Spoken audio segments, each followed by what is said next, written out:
தன்னோட அம்மானு கூட பார்க்காம தப்பா நடந்துக்க பார்த்த ஒரு மிருகத்தோட கதை தான் எஃபோரியா. அடுத்த 1.5 நிமிஷம் உங்க மனசுல தைரியம்னு ஒரு விஷயம் இருந்தா மட்டும் இந்த ரீலை ஃபுல்லா பாருங்க. 2022 ஹைதராபாத்தில் ஒரு ட்ரூ இன்சிடென்ட் நடக்குது.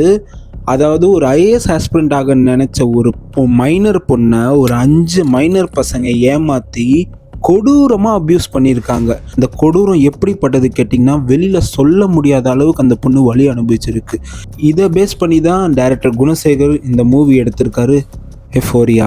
மெயின் கல்பிரிட் விகாஸ், அப்புறம் இவனோட ஃப்ரெண்ட்ஸ் 5 பேருக்கும் கோர்ட் வந்து பார்த்தீங்கன்னா 20 years இம்ப்ரெஸ்மெண்ட் கொடுக்குறாங்க. அது மட்டும் இல்லாமல் இந்த 5 பேரோட பேரண்ட்ஸ் ரொம்பவே ப்ரெஸ்டீஜியஸான ஹை லெவலில் இருக்காங்க சொசைட்டியில். எப்படியோ கேஸ் உடைக்க பார்த்தாங்க. இருந்தாலும் அந்த எவிடன்ஸ் வந்து பார்த்திங்கன்னா கலெக்ட் பண்ணி கொடுத்தது அந்த பாதிக்கப்பட்ட பொண்ணு கிடையாது, அந்த விகாஸோட அம்மா. அங்கே தான் கதை ரொம்பவே ட்விஸ்ட் ஆச்சு. ஸோ இவங்க யாருன்னு பார்த்தீங்கன்னா ஒரு ஸ்கூலோட பிரின்சிபல், அது மட்டும் இல்லாமல் ஒரு பெரிய பிஸ்னஸ் மேனோட ஒய்ஃப்.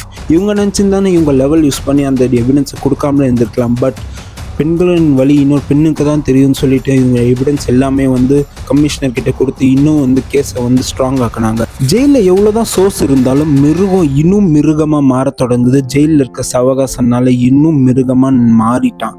பரோலில் எடுத்து இவனை எப்படியாவது ஒரு நல்ல ஃப்யூச்சர் கொடுக்கணும்னு ஆசைப்பட்டிருக்கேன். அம்மாவுக்கு இவன் நிறையவே டிசப்பாயின்மெண்ட் கொடுத்தான். பரோலில் வெளியில் வந்து இவன் அமைதியாக இல்லாமல் இன்னும் மிருகத்தனமாக அவங்க சொந்த அம்மாவே தப்பாக நடந்துக்க பார்த்தான். இருந்தாலும் அவங்க அம்மா எல்லாம் சகிச்சுட்டு இவனை எப்படியாவது நல்லா படிக்க வைக்கணும்னு சொல்லிட்டு சுற்றி நடக்கிற சூழ்நிலைகளும் அப்புறம் அந்த கமிஷனர் எடுத்த எவ்வளோ நல்ல நல்ல முடிவுனாலையும் இவனே மாற தொடங்குறான். எப்படியோ எக்ஸாம் எழுத ஒத்துக்கிட்டான். ஹை ஜஸ்டிஸ் கிட்டேருந்து அப்ரூவல் வாங்கினா தான் அந்த எக்ஸாம் எழுத முடியும்னு ஒரே காரணத்துக்காக ஹை ஜஸ்டிஸ் முன்னாடி போய் நிற்கிறான். அங்கே தான் டேரக்டர் டெஸ்ட் வச்சுருக்காரு. அந்த ஹை ஜஸ்டிஸ் யாருன்னு கேட்டிங்கன்னா, இவன் ஸ்டார்டிங்கில் அப்யூஸ் பண்ண அந்த ஒரு மைனர் பொண்ணு தான் அந்த ஹை ஜஸ்டிஸாக இருக்கும்.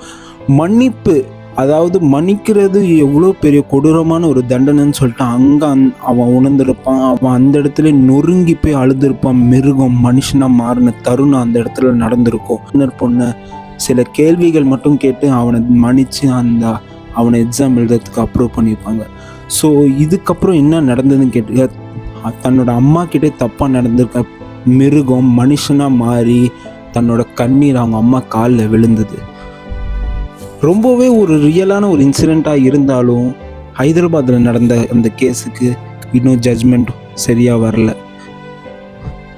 இந்த படம் ஹாட் ஸ்டாரில் இருக்குது, கண்டிப்பாக மிஸ் பண்ணாமல் பாருங்கள். தேங்க்யூ.